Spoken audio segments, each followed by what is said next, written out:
Alright guys, so I just came back from seeing Jurassic World Fallen Kingdom, and it was better than I thought it was gonna be, but you know, still not that great. Like, it was just fine, to be honest. And before I get into this review, let me just chat to you real quick one-to-one. If you're American, right, you're probably like, how did this guy see this film early?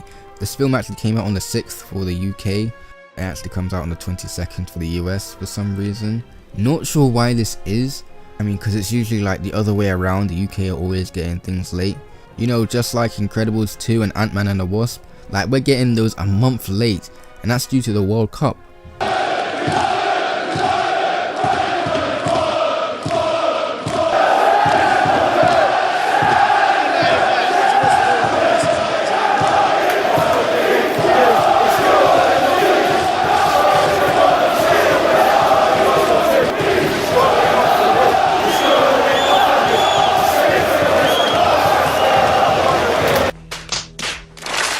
But yeah, I would have rather I had Incredibles 2 than, you know, Jurassic World 2.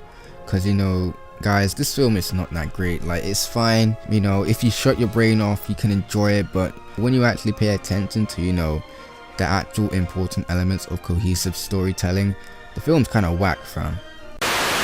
And it did not help that I had a wretched audience too. The cinema was packed, fam. Like, almost every seat was getting filled. So, bare people were standing up with their phone flashlights on and food and that, and this was like going on into like 10 minutes into the film, and it didn't even stop there. The children, fam, oh my days, the children. Who thought it was a good idea to bring some 3-year-old kid and a baby to see a Jurassic Park movie? Also, this other person who kept checking their phone during the film as well. Nah, it's not like she was doing like a quick thing. It's like she had it in full view of everyone, fam. Just to rub that salt in the wound, she actually turned up the brightness. I am not even kidding, fam. Pitch black room and you're putting your phone brightness up. Are you kidding me? I was beginning to think that she was doing this on purpose. But yeah, you know, that's just my little rant on the audience experience. But you know, let's just get into this review. Jurassic World Fallen Kingdom is the sequel to the 2015 Jurassic World. Just to summarize real quick, it's about this guy called Rafe Spall who's basically trying to sell these dinosaurs after the island erupts. And all the dinosaurs get sent to his mansion to be sold, and Owen, Claire and Franklin have to try and stop him. It's as simple as that. It's kind of an interesting concept, you know, having these dinosaurs trying to get, you know, sold and possibly being in the hands of those who shouldn't. However, it doesn't really execute that well because, you know, the film overall is what you've all seen before. Like, it's basically Dino chases characters, they escape in the nick of time, rinse and repeat. And you know, it's all fun and that, but you know, a good story would also be nice. See, this is why the first Jurassic Park was so good, because there was like a good balance, if you know what I mean. You actually cared about the characters and that. Except for Chris Pratt, there was really no one in this film that I actually cared about. The character Claire didn't have any character growth. She was exactly the same from start to finish. We have this like comic relief guy called Franklin. He was like your typical I'm scared, I don't want to be here, scream really loud guy. He reminded me a lot of Leo from Transformers 2. Oh God, please, God, please. Stop bringing up. Shut this guy up, huh? Please, just let me live. Obviously he wasn't as obnoxious as him, because you know, there were times where he did shut up. There was also this doctor called Zia, and she barely did anything. Like, honestly, there's a point in this film where you actually don't see these two characters for a while, and I actually forgot they were in the movie until they showed up again. Jeff Goldblum is back, and it's very clear that he just came for one day just to receive a paycheck and then leave as soon as possible. Like, it's funny because when they were making the film, they were making it a big deal, like letting viewers know that Goldblum was like returning in this. Jeff Goldblum, not gonna lie, that's pretty awesome. Here I am talking about dinosaurs again? But man only said 2 lines and then left. I can tell he really did not want to be in this film. Bro, I'm not even kidding. Jeff Goldblum has more to do in the Jeep commercial than the actual film.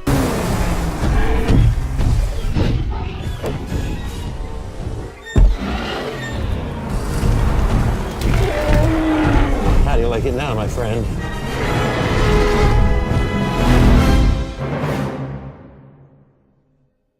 Would you like to take it for a test drive? I just did.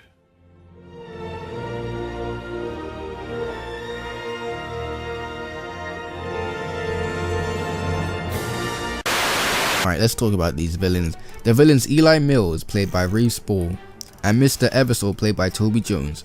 Oh my days.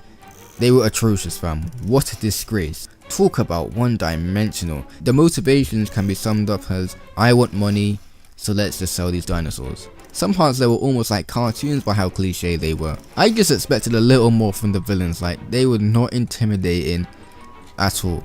Also in this film there's this little girl called Macy, and the only reason she was there is just so that she can be afraid. She did have some relationship with the villain Eli, but it was never fleshed out to its full potential. And no spoilers here, but what really bugged me about Macy is that they slapped some big piece of information about this girl. I was like, okay, this is interesting, but nah, they didn't even develop it. Like, and when you see the movie, you'll know what I'm talking about. They mentioned this thing about this girl, but it impacted nothing on the whole film. It was only like half mentioned again in like one line later, but like that was it. I don't know, man, there was just no point. It seemed they only just put that in for like filler, and they need to add some sort of like backstory to this girl. Hopefully they'll speak on this in the third one, because it was just confusing to me, honestly. And this is where the main problem of the film lies, right? It's the script. Like, I know, man, I just expected so much more. Like the girl Macy, her problem falls into that substandard screenplay. Plus the film has a lot of plot holes and a lot of like conveniences, and characters make really bad decisions that no normal person would make just so it's convenient for, for the plot. Like, for example, why did they build Jurassic World right next to a volcano that could erupt? Like, I don't know. Alright, so I've been way too negative so far. May I speak on some positives, please? This film is directed by J.A. Buena. He also did The Orphanage and A Monster's Cause, which I did not see, but he also did The Impossible, and I did see that and I really did like it. In terms of his direction, I think this was a lot better than Colin Trevorrow's from the first Jurassic World. I must admit, his shot composition is excellent here. Like, he really does make the film visually interesting. And I feel kinda bad for him because the screenplay just let it down. The music here was also well done, I expect nothing less from Michael Gigancio. He did a superb score that replicated the classic Jurassic Park feel, and it was a lot better than in Jurassic World in my opinion. The action here is also very exciting. While some parts were really hard to believe, some parts were really got you on the edge of your seat. Like the opening scene, bro. The opening scene, bruh, that was the best part of the whole film, fam. That opening scene had a classic Jurassic Park feel. The scene where they're on the island though is great, When they're on the island, I was enjoying myself, It's just when they get to the mansion, that's when the film gets dry, because it just turns into this generic, run-of-the-mill monster movie. And that is what this film is. It's just another slice of bread in the packet. It's not a horrendous movie, fam. Like, I did not hate this movie. I just expected a little more, if you know what I mean. Like, you can compare this to maybe Jurassic Park 2, because they're quite similar. If I had to rank this like compared to the others, it would probably be the first Jurassic Park, then Fallen Kingdom, then Jurassic World, then 2, then 3. It's definitely better than Jurassic Park 2, and it's definitely better than Jurassic Park 3. Alan. So yeah, that's just my review of Jurassic World Fallen Kingdom. Go and see it if you want to be entertained, because you will enjoy it if you just shut your brain off. And if you like monster movies in general, you'll probably enjoy it. So Dante Dotson, you will probably love this film. Oh my god, guys. Oh my god. Oh my god. Oh my god. The second movie for Godzilla Monster Planet, they finally released the trailer. Oh my god, I was like, oh my god, we gotta get those seats, and guess what? Yo, I was like, damn, as those previews were starting. So, guess what? There's another fucking ticket spot. Here we go. Imagine while I was at work, so shit. Looking at the thumbnail, I would almost see this. No way. What is? Oh my god, no, this looks like watch this. Overall, it's just okay. Like, I would probably watch it again on like a rainy day and there's like nothing else on. But yeah, that's basically it. That's my review of Jurassic World Fallen Kingdom. If you enjoyed this review, make sure to like, subscribe and hit the bell. Have a good day and peace.